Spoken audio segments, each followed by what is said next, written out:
अस्सलाम वालेकुम नाज़रीन। मैं हूं मोहम्मद फैसल जावेद। आप देख रहे हैं हमारा YouTube channel talk with Faisal. खबर शामिल करते हैं बिहाड़ी से, जहां मोहम्मद आमर की रिपोर्ट के मुताबिक बिहाड़ी में कोरोना वबा से मुतासरीन लोगों और मुस्तहिक लोगों में एसार फाउंडेशन पाकिस्तान गरीब और मुस्तहिक लोगों की इमदाद में मसरूफ़ अमल है। मज़ीद तफसीलात इस वीडियो में देखते हैं।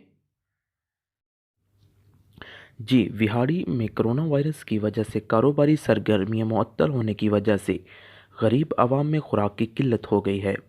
और इस मौका पर एसार फाउंडेशन पाकिस्तान ने इंसानियत के नाते अपनी गरीब और ज़रूरतमंद आवाम के साथ हमदर्दी रखते हुए विहाड़ी के देहाती इलाकों में रहने वाले गरीब और मुस्तहिक में राशन तकसीम किया गया।